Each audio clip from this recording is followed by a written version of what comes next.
Bagiku hidup adalah Kristus dan mati adalah keuntungan.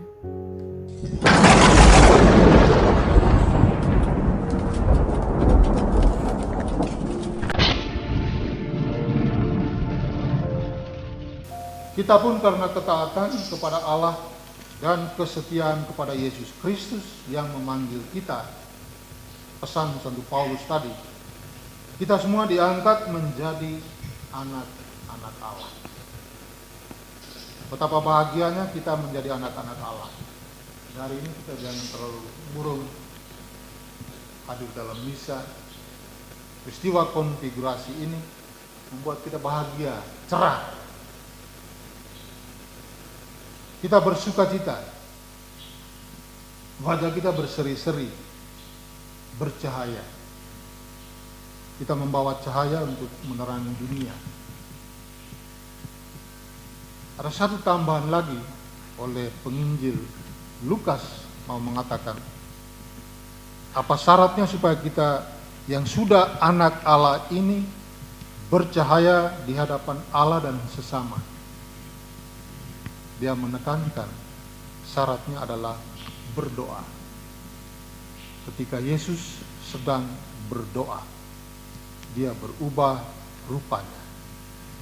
Wajahnya bersinar seperti matahari. Orang yang selalu berdoa, wajahnya pasti bercahaya dan bersinar. Setiap orang tidak pernah menginginkan dirinya untuk dilahirkan sebagai manusia, sebab kelahiran seseorang adalah anugerah. Namun, ia juga tidak bisa mengelak hari kematiannya sendiri, karena kematian adalah takdir. Karena itulah, hidup manusia berada dalam sebuah misteri yang tidak pernah terselami luas dan dalamnya. Yang hanya dapat ia lakukan adalah memanfaatkan waktu hidupnya sebaik mungkin untuk berbuat baik bagi Tuhan dan sesama. Demikianlah perjalanan hidup yang dilalui oleh Romo Bernardus Balakerans PR. Romo Adu lahir di Lewolere pada tanggal 10 Juni tahun 1959 sebagai anak pertama dari pasangan suami istri Gabriel Gawe Kerans dan Maria Peni Asan. Ia memiliki 4 orang saudara, 2 laki-laki dan 2 perempuan. Bernadette Temego Kerans, Marcelinus Malik Kerans, Alphonse Asan Kerans, Katarina Katona Kerans.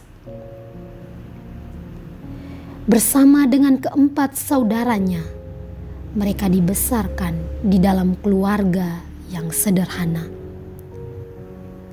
Ayahnya seorang tukang bangunan yang bekerja di bengkel misi keuskupan Larantuka, dan ibunya seorang pengrajin tenun ikat yang mengurus rumah tangga. Tahun 1966, Adu kecil memasuki bangku sekolah dasar di SDK Waibalun 1 dan menamatkan pendidikan di sekolah itu pada tahun 1972. Adu melanjutkan pendidikannya pada SMPK San Pancrasio hingga tahun 1975. Keinginannya untuk menjadi seorang guru mendorong Adu mendaftarkan dirinya pada SBG Podor dan kemudian ke Fakultas Ilmu Pendidikan Undana cabang Ende. Perjalanan menjadi seorang guru terhenti di sini karena ia tersentuh oleh kasih Tuhan yang mendorong dia untuk menjadi seorang imam. Tahun 1982,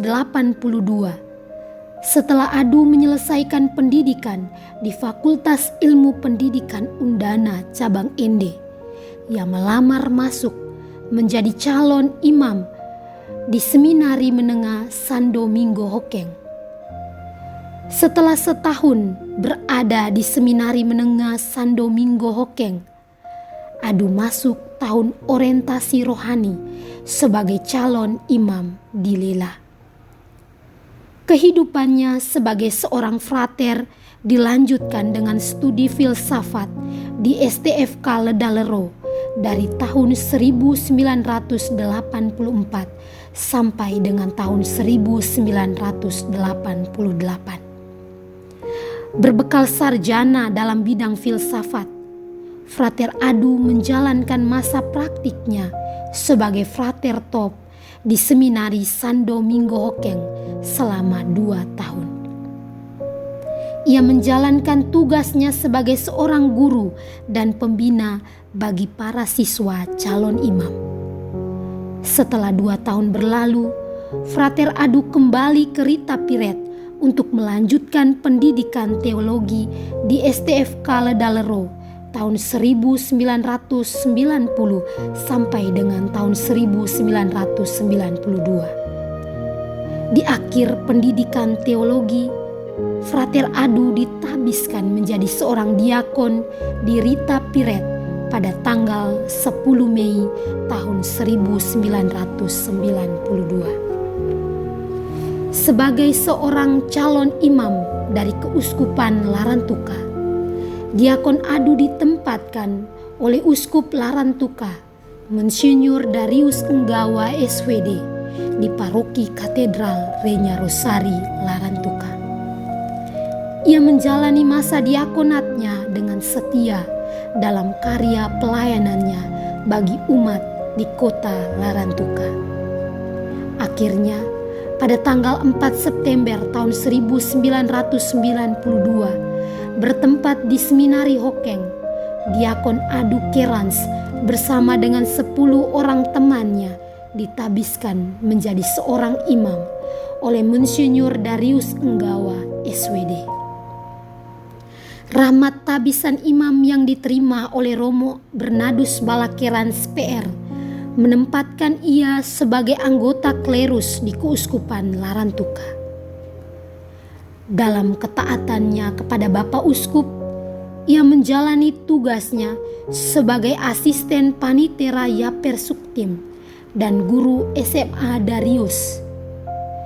Dari September 1992 sampai dengan Desember 1994, dan panitera Yaper Suktim dari Januari 1995 sampai dengan tahun 2000. Menjadi tim pastor Paroki Kalike Menanga Pamakayo dari tahun 2000 sampai dengan tahun 2004. Menjadi pastor Paroki San Juan dari tahun 2004 sampai dengan tahun 2008. Dan menjadi Deken Larantuka dari tahun 2005 sampai dengan tahun 2022. Jabatan sebagai Deken wilayah Larantuka diembannya hingga maut menjemputnya dari tengah dunia ini. Sang gembala itu kini telah pergi. Selamanya kita tidak akan pernah bersua lagi dengan dia. Namun kisahnya akan selalu dikenang dalam setiap hati yang tersapa oleh cintanya. Tak habis kisahnya diceritakan oleh setiap orang yang tersentuh pelayanannya, baik dari para tokoh pemerintah, tokoh agama, dan tokoh adat, maupun oleh kaum kecil, lemah, dan terpinggir. Semua mereka memiliki satu cerita yang sama, bahwa sang gembala itu merupakan figur yang baik. Dia orang baik dan pantas untuk dikenang dalam ingatan dan doa. Setiap orang memuji hidupnya dan meluhurkan namanya. Sebab sesungguhnya berharga di mata Tuhan kematian semua orang yang dikasihinya. Nama yang harum lebih baik daripada minyak yang mahal, dan hari kematian lebih baik daripada hari kelahiran. Demikian kata pengkhotbah. Sang gembala itu telah pergi meninggalkan kita semua. Tiada seorang pun berkuasa menahan angin, dan tiada seorang pun berkuasa atas hari kematian. Pada Kamis 14 Juli tahun 2022, di dalam keheningan malam, Romo Adu pergi untuk selama-lamanya. Meskipun kematiannya tidak ditunggui oleh seorang pun, namun semesta melindunginya dan yang kuasa menerimanya kembali. Sebab setiap orang yang dibaptis di dalam Kristus telah dibaptis di dalam kematiannya, sehingga setiap orang yang mati di dalam Kristus akan dibangkitkan bersama dengan Dia. Selamat jalan, Sang Gembala. Doakan kami yang masih bersiara di dunia ini.